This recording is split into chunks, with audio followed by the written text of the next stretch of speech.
நீங்கள் பார்த்துக் கொண்டிருப்பது உங்கள் விஜய்.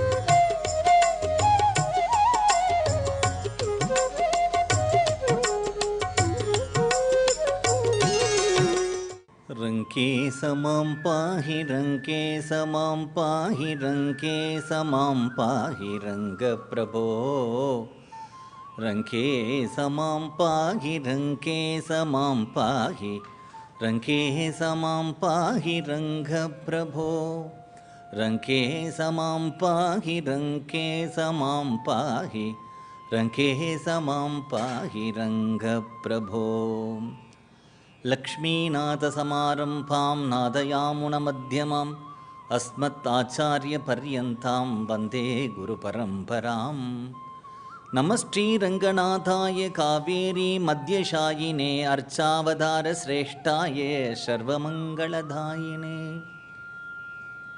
வைவஸ்வதமனு அப்படிங்கிறவர் தான் பிரம்மலோகத்திலிருந்து ரங்கநாதரை முதல் அயோத்திக்கு கூப்பிட்டு வந்தார் அப்படிங்கிறத பார்த்தோம். அவருடைய வம்சத்தில் தான் இக்ஷுவாக்கு வந்தான், நாபாகன், அம்பரீஷன், யுவானஸ்வன், மாந்தாதா, சௌதாசன், சகரன், பகீரதன். அதுக்கு பிறகு அந்த வம்சத்தில் கட்வாங்கர் அப்படிங்கிற ஒரு ராஜா வந்தார். அந்த கட்வாங்கரை பற்றி பாகவதத்திலையும் வருது. பரீட்சித்து அவனுக்கு ஒரு சாபம் வந்துடுத்தும். 7 நாட்களுக்குள்ளே ஒரு பாம்பு கடிச்சு அவனுக்கு மரணம் வரப்போகிறது அப்படிங்கிறதா ஒரு சாபம். ஒரு மகரிஷியினுடைய கழுத்தில் பாம்பு போட்டுட்டான். அவர் உண்மையாக தபஸ் பண்ணுறாரா இல்லை தபஸ் பண்ணுற மாதிரி நடிக்கிறாரா? இவனுக்கு நல்லா தண்ணி தாகம் எடுத்தது. அவரை போய் கேட்கிறான், உலுக்கி எழுப்புறான். அவர் நல்ல சமாதி கை கூடினவராக இருக்கிறதுனால அந்த மகரிஷிக்கு சமீகர்னு பேர். அவர் ஏன் கேட்கலை, எழுந்துக்கலை, அசையலை. இவர் வாஸ்தவத்தில் தியானம் பண்ணுறாரா இல்லையான்னு தெரிஞ்சுக்கணும் அப்படிங்கிறதுக்காக ஒரு செத்து போன பாம்பு எடுத்து தன்னுடைய அம்புனால இப்படி கழுத்தில் போட்டுட்டு போயிட்டான். அவருடைய பையன் சிருங்கிங்கிறவன் வந்தான். அவனுக்கு கோபம் வந்தது. ஒரு ராஜா நாட்டில் நல்லது பண்ணுறவர்கள் எல்லாம் பாதுகாக்க வேண்டியவன்.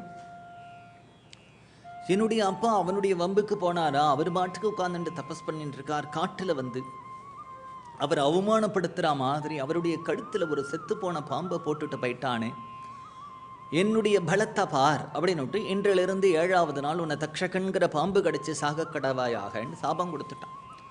அவள் அப்பா சொல்கிறார், நீ சாபம் கொடுத்தது தப்புடா குழந்தை. நீ யாருக்கு சாபம் கொடுக்குறியோ உன்னோட தேஜஸ் தபஸெல்லாம் குறைஞ்சி போயிடும். முதல்ல அந்த ராஜா கிட்ட போய் இந்த விஷயத்தை தெரிவி. பரீட்சித்திட்ட போய் தெரிவித்த உடனே பரீட்சித்து ரொம்ப சந்தோஷப்பட்டான். என்ன சந்தோஷப்பட்டான் அப்படின்னா, ஏதோ ஒரு அவசரத்தில் அப்படி பண்ணிட்டானே தவிர அவனுடைய மனசே அவனுக்கு கூனி குறுகியும்படியாக பண்ணிடுத்தோம். நாம் இப்படி கிருஷ்ணனை குழந்தையாக இருக்கும்போதே கர்ப்பத்தில் பார்த்துட்டு எந்த குடும்பத்தில் நம்முடைய தாத்தாவான தர்மபுத்திரர் அர்ஜுனனோட கிருஷ்ணன் அவ்வளவு சகஜமாக பழகிண்டு வந்தாலும் அந்த குடும்பத்தில் ஒரு மகான்களுக்கு நம்ம அபச்சாரப்பட்டுட்டோமே அப்படின்னு தனக்குத்தானாக பச்சாதாபப்பட்டு கொண்டிருக்கும் பொழுது இந்த சாபம் தனக்கு தகும்தான், இது வேண்டியது தான், அதை நான் ஏற்றுக்க போகிறேன்னு சொல்லிட்டு அதே சமயத்தில் அந்த சாபத்துக்கு பிராயச்சித்தம் என்ன, பரிகாரம் என்னங்கிறது தேடாம உடனே தன்னுடைய ராஜ்யத்தை தன்னுடைய குழந்தையான ஜனமேஜயன் கிட்ட ஒப்படைச்சிட்டு பரீட்சித்து கங்கை கரைக்கு ஓடுறான். சாதுக்கள் யாராவது இருப்பா, நம்ம கரையேறத்துக்கு உபாயம் சொல்லுவா. இவன் அங்கே போகும்பொழுது சுகபிரம்மம் தற்செயலா அங்கே வரார். தற்செயலான்னு எப்படி சொல்ல முடியும்? பகவானுடைய கிருப்பையினால பிரேரணையினால வரார்.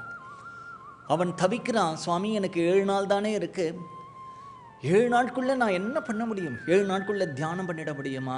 7 நாட்களுக்குள்ளே யோகாபியாசம் பண்ணிட முடியுமா? 7 நாட்களுக்குள்ளே தபஸ் பண்ணிட முடியுமா? நான் கேள்விப்பட்டிருக்கேனே, பல மகரிஷிகள் அன்னமே இல்லாமல் தூக்கம் இல்லாமல் ராத்திரி பகலாக உட்காந்துட்டு காட்டில் தபஸ் பண்ணி ஒரு பிறவி இல்லை பல பிறவிகளாக பல ஆயிரம் வருஷங்களாக முயன்றும் கூட அவர்கள் பகவானுடைய காலில் இருக்கக்கூடிய நகத்தினுடைய ஒரு ஜோதியை கூட பார்க்கலையாமே. அநேக ஜென்ம சம்சித்திகி பகூனாம் ஜென்மநாமந்தேன்னு சொல்லியிருக்கேன். அப்படி இருக்கும்பொழுது ஒரு ஆயுள் இல்லை, ஒரு வருடம் இல்லை, ஒரு மாதம் இல்லை, ஒரு பட்சம் இல்லை, ஒரு வாரம் இருக்கு எனக்கு. இந்த ஒரு வாரத்துக்குள்ள நான் என்ன சுவாமி பண்ண முடியும்? இந்த ஜென்மாவை நான் எப்படி கரைத்தேத்திக்க முடியும்னு பொழுது அவனுக்கு ஒருத்தருடைய கதையை சொல்லி தான் சுகபிரம்மம் சமாதானப்படுத்துறார். யாருன்னா கட்வாங்கர்னு ஒருத்தர் இருந்தார். நீ கேள்விப்பட்டிருக்கியா? இக்ஷுவாக்கு வம்சத்துல வந்தார். அவர் அப்படித்தான் திடீர்னு அவருக்கு தனக்கு என்ன நடக்க போகிறது, இன்னும் எவ்வளவு நாட்கள் நாம் இந்த உலகத்துல உயிரோடு இருக்க போறதுங்கிறத தெரிஞ்சுக்கிறதுக்கு ஆசைப்பட்டார். ஒரே ஒரு முகூர்த்தம் தான் அவருக்கு ஆயுள் இருந்தது. அந்த ஒரு முகூர்த்தத்துக்குள்ளே அவர் ஞானத்தை அடைஞ்சுட்டார். ஒரே ஒரு முகூர்த்தத்துக்குள்ளே அவர் பிரம்மஜானி ஆயிட்டார்னா, பரீட்சித்தே உனக்கு 7 நாட்கள் இருக்கேப்பா அப்படின்னு அவனை சமாதானப்படுத்துறார், பயமுறுத்தலை. அந்த கட்வாங்கர் இந்த இக்ஷுவாக்கு வம்சத்துல வந்தார். அலர்கன் ஒரு ராஜா வந்தான். அவன் தன்னுடைய கண்ணையே வஞ்சகமா யாச்சகம் கெட்டவனுக்கு கூட கொடுத்துட்டான். அதுதான் கைகேயி ராமாயணத்தில் தசரதர்கிட்ட கேட்பா, நீ எந்த வம்சத்தில் வந்திருக்க தெரியுமா? உன்னுடைய வம்சத்தில் வந்தவன் தான் தன் தொடையில் இருக்கக்கூடிய சதையை அறுத்து ஒரு புறாவுக்காக கொடுத்தவன். அலர்கன்கிறவன் கண்ணையே தானம் பண்ணினவன். வஞ்சகமாக கேட்டவனுக்கு கூட தன்னுடைய கண் எடுத்து அவன் தானம் பண்ண ரங்கநாதருடைய கிருப்பையினால் அவனுக்கு திரும்பி கண்ணு எடுத்து ககுஸ்தன் அப்படிங்கிறவன் வந்தான். அதனால தான் ராமருக்கே காகுஸ்தன் ஒரு பெயர் உண்டு. இந்திரனுடைய அம்சமா வந்த ஒரு காளையை வச்சுட்டு யுத்தம் போட்டான். அப்புறம் திலீபன்கிற ராஜா வரான். அந்த திலீபனுக்கு ரொம்ப நாளாக குழந்தை இல்லை.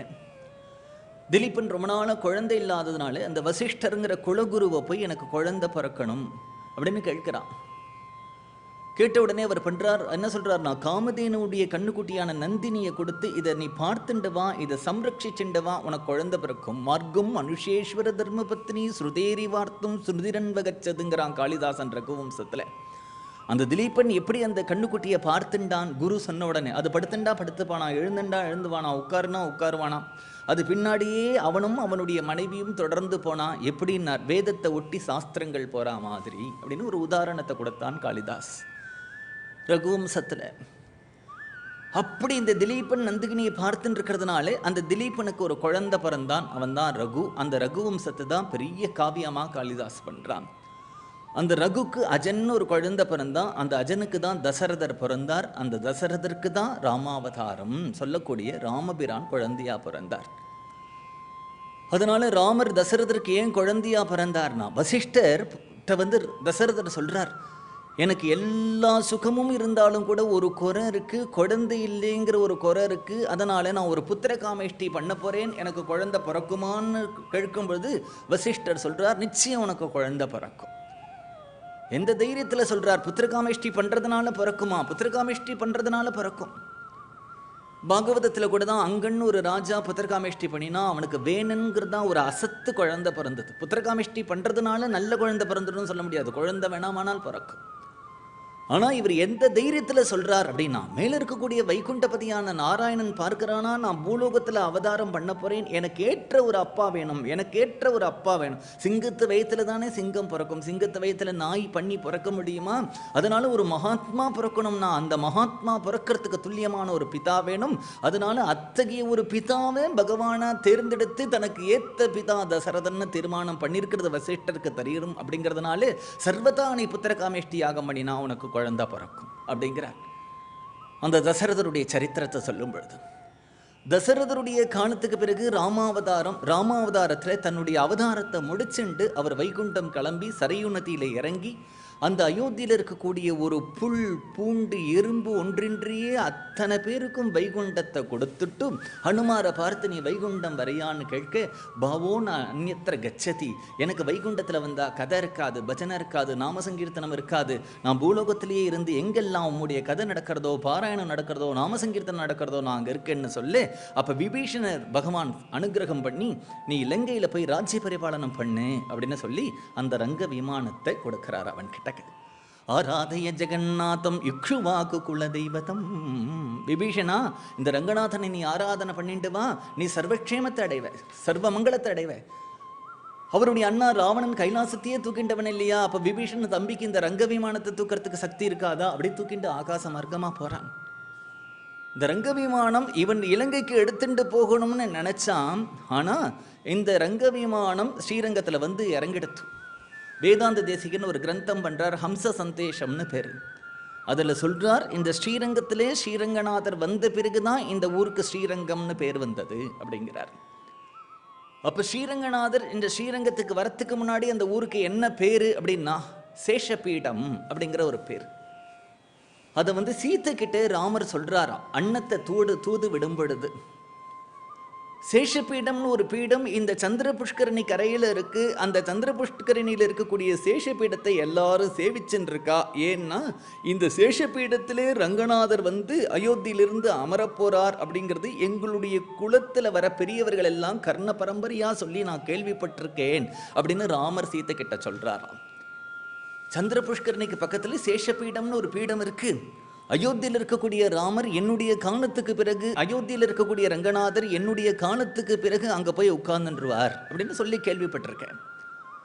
அப்போ சந்திர புஷ்கரணிங்கிறது என்ன அப்படின்னுட்டா, இன்றைக்கும் ஸ்ரீரங்கத்தில் கோவில் அப்படி பிரதட்சிணம் பண்ணிட்டு வந்தால் கோதண்டராமர் சன்னதி இருக்கும்.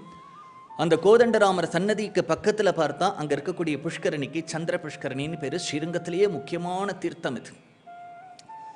சந்திரனுடைய 27 நட்சத்திரங்களை சந்திரனுடைய பத்தினியா சொல்றது. அபிஜித்துங்கிற நட்சத்திரத்தையும் சேர்த்தோமானால் சந்திரனுக்கு 28 பத்தினி. அந்த 28 பத்தினிகள் கிட்ட சந்திரன் ரோஹிணிங்கிற நட்சத்திரத்துக்கிட்ட மட்டும் அதிக பிரியமா இருந்தான். மீதி நட்சத்திரங்கள் எல்லாம் ரொம்ப வருத்தப்பட்டு அந்த நட்சத்திரங்களுக்கெல்லாம் பிதாவா இருக்கக்கூடிய தக்ஷ பிரஜாபதி கிட்ட போய் மீதி நட்சத்திரங்கள்லாம் முறையிடுறது, என்னுடைய கணவரான சந்திரன் எங்கள்கிட்டலாம் அவ்வளவு பிரியமா இருக்கிறது இல்லை, ரோஹிணிட்ட மட்டும்தான் அவ்வளவு பிரியமா இருக்கார். தக்ஷன் பார்த்தா மீதி அத்தனை 27 குழந்தைகளும் அபிஜித்துங்கிற நட்சத்திரத்தையும் சேர்த்து வருத்தப்படுறதுனால சந்திரனை பார்த்து உனக்கு க்ஷயரோகம் உண்டாகட்டும் அப்படின்னு சாபம் கொடுத்துட்டார். சந்திரன் நடுநடுங்கி போயிட்டான். அந்த க்ஷயரோகத்தை எப்படி போக்கிக்கிறதுங்கிறது பிருகுங்கிற ஒரு முனிவர்கிட்ட சுவாமி, என்னுடைய மாமனாரான தக்ஷன் எனக்கு அப்படி ஒரு சாபம் கொடுத்துட்டான், என்னுடைய உடம்புல க்ஷயரோகம் எடுத்து, நான் ரொம்ப அழகா இருக்கக்கூடியவன், உலகத்துல யார் அழகு அப்படின்னா சந்திரசமான முகா, சந்திரன் மாதிரி அழகா இருக்கான் அப்படின்னு சொல்லுவா. சந்திரனுடைய கிரணங்கள் எல்லாருடைய மனசுல குளிர்ச்சியை உண்டு பண்ணக்கூடியது, எல்லாருடைய மனசுல சாந்தியை உண்டு பண்ணக்கூடியது. பகல் முழுக்க வெயில் தகிச்சதுன்னா ராத்திரி சந்திரோதயம் ஆயிடுத்துனா எல்லாருடைய மனசுல ஒரு குளிர்ச்சி தாபங்கள் அடங்கி போய்டுறது. பூர்ண சந்திரன், அதுவும் ராகா சந்திரன்னு சரத்காலத்துல வரக்கூடிய சந்திரன் ஆகாசத்துல பார்க்கும் பொழுது அவ்வளவு சாந்தியை தரக்கூடியது, அவ்வளவு அழகு. சந்திரன் மாதிரி அழகு, சந்திரன் மாதிரி எந்த கவியா இருந்தாலும், எந்த காலகட்டத்தை சேர்ந்த கவியா இருந்தாலும் சந்திரனை பாடாம ஒரு கவி இருந்திருக்கவே முடியாது. அத்தகைய சந்திரனுக்கு க்ஷயரோகம் எடுத்துனா சந்திரன் எவ்வளவு வருத்தப்படுவான். சுகுமாரனான சுந்தராகாரனான என்னுடைய திருமேனியிலே இப்படி க்ஷயரோகம் எடுத்தே, இதுக்கு என்ன சாப விமோச்சனம்னு பிருகுவை கேட்க, பிருகு சொல்றார், பூலோகத்துக்கு போ. பூலோகத்திலே ஒரு க்ஷேத்திரத்தில் நீ உன்னுடைய பெயர்னால ஒரு புஷ்கரணியை உண்டு பண்ணி அந்த புஷ்கரணியில் நீ நித்தியம் ஸ்நானம் பண்ணிட்டு வந்தியானால் உன்னுடைய க்ஷயரோகம் போகும். பூலோகத்தில் உச்சிதமான இடத்தை தேர்ந்தெடுத்துட்டு வந்த இன்னைக்கு கோதண்டராம கோவில் சன்னதி இருக்கே, அதுக்கு பக்கத்தில் தான் அந்த தீர்த்தத்தை உண்டு பண்ணினார். சந்திரனால உண்டு பண்ணின தீர்த்தமாக இருக்கிறதுனால அதுக்கு சந்திர புஷ்கரணி. நித்தியம் அங்கேருந்து அவரில் ஜபம் பண்ணி தியானம் பண்ணி ஸ்நானம் பண்ணிட்டு இருந்தார் சந்திரன். சந்திர புஷ்கரணி வெறும் ஒரு தீர்த்தத்தை வச்சு சேவிக்க கூடாது இல்லையா? அந்த சந்திர புஷ்கரணிக்கு கிழக்கு பக்கமாக நம்ம நாகல் பழம்னு சொல்கிறோமே, அதுக்கு ஜம்புத்வீபம், இதெல்லாம் நாவல் மரமாக சூழ்ந்த நம்முடைய தேசம். ஜம்புத்வீபே பாரத வருஷே பரதகண்டேன்னு சொல்கிறோம் இல்லையா? அதனால் ஜம்பு விருட்சத்தை வச்சு ஜம்புகேஸ்வரரை அங்கே பிரதிஷ்டை பண்ணினான் சந்திரன். தெற்கு பக்கத்தில் புன்னை மரத்தை பிரதிஷ்டை பண்ணி அதுக்கு கீழே வியாசரையும் வாசுதேவரையும் பிரதிஷ்டை பண்ணினான். மேற்கு பக்கத்தில் வில்வ மரத்தை நட்டு அதுக்கு கீழே மகாலட்சுமியை பிரதிஷ்டை பண்ணி அந்த சந்திர புஷ்கரணிலே சந்திரன் நித்தியம் ஸ்நானம் பண்ணி ஜபங்கள் எல்லாம் பண்ணிட்டு வந்ததுனாலே அவனுக்கு க்ஷயரோகம் போய் சௌக்கியத்தை அடைந்தான். இன்றைக்கும் சந்திரன் 15 நாட்கள் வளர்ந்து 15 நாட்கள் தேய்ந்து பௌர்ணமி இன்றைக்கு பூர்ண கலையோட பிரகாசிக்கிறது ஆகாசத்தில் பார்க்கிறோம். இந்த சந்திர புஷ்கரணி இருக்கக்கூடிய அதனுடைய கரையிலேயோ இல்லை ஸ்ரீரங்கத்திலேயோ சந்திரனே தனக்கு ஏற்பட்ட க்ஷயரோகம் போனதுனால இந்த சந்திர புஷ்கரணியில் யார் ஸ்நானம் பண்ணுறார்களோ அவர்களுக்கு இருக்கக்கூடிய க்ஷயரோகம் போயிடும். சந்திரன் தானே மனசுக்கு காரகன். மனசில் பயம் இருக்குது, மனசில் ஒரு ஒரு டிப்ரெஷன் இருக்குது. இதெல்லாம் இந்த சந்திர புஷ்கரணி ஸ்நானத்தினால போயிடும். மனசு குதூகலம் அடையும், மனசில் சந்துஷ்டி ஏற்படும். இந்த சந்திர புஷ்கரணி கரையில் இருந்துட்டு தானம் பண்ணினா, தர்மம் பண்ணினா, ஜபம் பண்ணினா, பூஜை பண்ணினா பித்ருக்களுக்கு சிராத்தம் பண்ணினா எல்லாம் அதிகமான பலன் தரக்கூடியது, ரொம்ப விசேஷமானது சந்திர புஷ்கரணி. இந்த சந்திர புஷ்கரணி ரங்கநாதர் ஸ்ரீரங்கத்துக்கு வரத்துக்கு முன்னாடியிலிருந்தே இந்த ஊரில் இருக்கிறது. இந்த சந்திர புஷ்கரணி கரையில் தான் ரங்கநாதர் வந்து அமர போகிறார், அங்கே இருக்கக்கூடிய சேஷப்ப இடத்துல. அகஸ்தியர் இருக்கார் இல்லையா, இன்றைக்கு கர்நாடகாவில் தலைக்காவேரி அப்படிங்கிறது இருக்கு, அங்கே சகியஜா பருவம், அதுதான் தலைக்காவேரி. அந்த தலைக்காவேரியில் அகஸ்தியர் தபஸ் பண்ணுறார். அகஸ்தியருக்கு ஒரு ஆசை, என்ன ஆசை அப்படின்னா, நார்த் இந்தியாவில் கங்கை இருக்குது, கங்கையில் இருக்கிறவாள்லாம் ஸ்நானம் பண்ணி பாப்பத்துக்கு போக்கிக்கிறா. கங்கையில் புனிதமாய காவிரி நடுவு பாட்டு பொங்கு நீர் பறந்து பாயும் பூம்போழில் அரங்கம் தன்னுள், திருமாலையில் சொல்லப்படுற கங்கையில் புனிதமாய, கங்கைக்கு சமமா புண்ணியமுடைய ஒரு தீர்த்தம் தென்னிந்தியாவில் வரணும் அப்படிங்கிறதான் அவர் தபஸ் பண்ணுறார் அகஸ்தியர். அப்படி அகஸ்தியர் தபஸ் பண்ணும் பொழுது ஒரு நாள் பிரம்மா அம்ச வாகனத்தில் ஆகாச மார்க்கத்தில் போகிறவர் இந்த தலக்காவேரியில் இறங்கி, நிறையா நெல்லி மரமும் துளசியும் இருக்கிறதுனால அந்த நெல்லி மரத்தடியிலே அப்படியே சாக்ஷாத் விஷ்ணுவை தியானம் பண்ணுறார். பிரம்மா தியானம் பண்ணினா விஷ்ணு வராமல் இருப்பாரா? அங்கே இருக்கக்கூடிய ஆமலக்க விரக்ஷம்னு சொல்லக்கூடிய நெல்லி விரக்ஷத்திலிருந்து சாட்சாத் நாராயணன் பிரத்யட்சமாக பிரம்மா உடனே தன்னுடைய கமண்டல இருக்கக்கூடிய தீர்த்தத்தினால பூஜை பண்ணி அகஸ்தியர் பார்த்தார். இதுதான் நல்ல சந்தர்ப்பம். அன்றைக்கு பிரம்மலோகத்திலே பலி சக்கரவர்த்தியினுடைய யாகசாலையில் வந்து ஓங்கி உலகளந்த திருவிக்கிரம பெருமாளுடைய பாதத்தை பிரம்மா அன்றைக்கு சத்தியலோகத்தில் அலம்பினார். அதே பாதத்தை இன்றைக்கு இந்த சஹ்யஜா பர்வதத்தில் அலம்பியிருக்கார். இந்த தீர்த்தத்தை நாம் பிடிச்சி வச்சப்போம்னு அகஸ்தியர் ஒரு கமண்டலத்தில் பிடிச்சு வச்சுட்டு இருந்தார். இதுவும் விஷ்ணு பாத தீர்த்தம், கங்கை மாதிரி. இந்த தீர்த்தத்தை எப்படியாவது தென்னிந்தியாவில் நதியா கொண்டு வரணும். நாராயணனை பார்த்து பிரம்மாவும் நாராயணனும் அகஸ்தியரை பார்த்து, அகஸ்தியரே இந்த சஹ்யஜா பர்வதத்தில் உட்கார்ந்துட்டு எதற்காக தபஸ் பண்றேன்? இல்லை, தென்னிந்தியாவில் கங்கை நதிக்கு புண்ணியமான ஒரு நதி வரணும், அதற்காக தபஸ் பண்ணிட்டு இருக்கேன். சமமா கவலைப்படாதீர். இந்த பிரம்மா என்னுடைய பாதத்தை பூஜை பண்ணினாரே, இந்த பாத தீர்த்தத்தை கமண்டலத்தில் எடுத்து வச்சுருக்கீர் இல்லையா? ஆமாம். இதை எந்த இடத்துல நீர் கீழே கொற்றீரோ அந்த இடத்துல இருந்து ஒரு நதி உற்பத்தியாகும். அந்த நதி கங்கைக்கு துல்லியமானது, கங்கைக்கு சமமானது. அகஸ்தியர் அப்படியே அந்த கமண்டலத்தை வச்சுண்டு இந்த ஜாக்கிரதையாக எங்கே கொட்டலாம் நினச்சிட்டு இருக்கும்பொழுது ஒரு காக்கா பறந்து வந்தது. அந்த கமண்டலத்தை தள்ளி விட்டது. அந்த சஹ்யஜா பர்வதம்னு சொல்லக்கூடிய தலைக்காவேரியிலேருந்து கிட்டு கிட்டு கிட்டு கிட்டு கிட்டு கிட்டுன்னு காவேரி பெருக்கெடுத்து ஓடி வர ஆரம்பித்தது. அதனால் அவளுக்கு சஹ்யஜான்னு பேர். அந்த நதிக்கு, விரஜா நதிக்கு துல்லியமானது. அகஸ்தியருக்கு ரொம்ப கோபம் வந்தது. என்ன கோபம்னா, நம்ம ஒரு இடம் நல்ல இடம் பார்த்து இந்த தண்ணியை கொட்டலாம்னு பார்த்தா ஒரு காக்கா தள்ளி விட்டுடுத்தேன்னு அந்த காக்காயை சூ சூ சூன்னு விரட்டின்ண்டே வரார். பார்த்தா இன்றைக்கு திருச்சியில் இருக்கக்கூடிய மலைக்கோட்டையில் போய் காக்கா உட்காந்துன்றது. காக்கா உட்காந்துன்றதுன்னு பார்த்தா அகஸ்தியர் உள்ளே போய் பார்த்தா முரம் போல காது, யானை முகம், வாமன ரூபம், மகாகணபதி உட்கார்ந்துட்டு இருக்கார். காலெல்லாம் அவருக்கு பூதம் மாதிரி இருக்கும். 4 கைகள் இருக்கிறதுனால தேவன், தலை யானை மாதிரி இருக்கிறதுனால மிருகம், எல்லாம் சேர்ந்ததுனால தான் அவரை முழுமுதற் கடவுள்னு சொல்கிறா. மனுஷஸ்வரூபம், அது மாதிரி விலங்குகளுடைய தன்மை, பூதத்தன்மை, தேவத்தன்மை எல்லாம் அவர் கிட்டக்க இருக்கு. என்ன பண்ணினார்? முதல்ல அந்த காக்கா ஒரு பையனை ஆன உடனே பிள்ளையார்னு தெரியல அகஸ்தியருக்கு, தலையில் ஒரு குட்டு குட்டிட்டார். அப்புறம் இன்னைக்கும் பிள்ளையாருக்கு அந்த குட்டு இருக்கு. அப்புறம் பிள்ளையார் ஆன உடனே அகஸ்தியரை பார்த்து நடுண்டங்கி போய் கணபதியாக நாம் குட்டிட்டோம், தப்புன்னு தான் தலையில் அப்படி குட்டின்றார். அதனால தான் இன்றைக்கும் எல்லாரும் பிள்ளையாரை பார்த்தா அப்படி குட்டிக்கிறான். அந்த கணபதி அந்த கமண்டலத்தை தள்ளிவிட்ட காவேரி கிட்டு கிட்டு கிட்டு கிட்டு கிட்டுன்னு ஓடி வந்து ஸ்ரீரங்கத்தில் வரா. கவேரன் ஒரு ராஜா இருந்தான். அந்த ராஜா தான் காவேரிக்கு படுகைகள்லாம் ஏற்படுத்தி காவேரியை நெருப்படுத்தி பூம்புகார் வரைக்கும் கொண்டு போனான். அந்த கவேரன்கிற ராஜா இதுக்கு கரை கட்டினதுனால தான் இதுக்கு காவேரின்னு பேர். ஸ்ரீரங்கத்தில் இந்த சந்திர புஷ்கரணி, சந்திரனால உட்பட்டப்பட்ட புஷ்கரணி இருக்கே, இங்கே சேஷ பீடம் இருக்கே. காவேரி என்ன பண்ணுவாளோன்னு பார்க்கும் பொழுது காவேரி அந்த ரங்கநாதனை இப்படி ஒரு தீவு மாதிரி பண்ணிட்டு போகிறா. சேஷபீடத்தை தொடாமல், பரவாசுதேவனை தொடாமல் இந்த இடத்துல ரங்க விமானத்தை அப்படி ஒரு தீவு ஸ்ரீரங்கம். அதனால் பவானி சங்கமத்தில் இருக்கக்கூடிய காவேரியை போய் தரிசனம் பண்ணினாலும், பூம்புகாரில் போய் காவேரி புகும்பட்டணம் அப்படிங்கிற க்ஷேத்திரத்தில் இருக்கக்கூடிய சங்கமேஸ்வரருங்கிற தேவதையை தரிசனம் பண்ணினாலும், காவேரியில் ஸ்நானம் பண்ணினாலும், காவேரி நதிக்கரையில் அனந்தமான விரதங்களையும் பூஜைகளையும் தபசுகளையும் தியானத்தையும் தானங்களையும் தர்மங்களையும் பண்ணினாலும், காவேரி தீரத்திலையும் சந்திர புஷ்கரணியில் இருக்கக்கூடிய ரங்கநாதனை சேவிக்கிறதுனாலே அவர்களுக்கு எல்லா மனோரதங்களும் எதெல்லாம் நினைக்கிறாளோ அத்தனையும் கைகூடும்.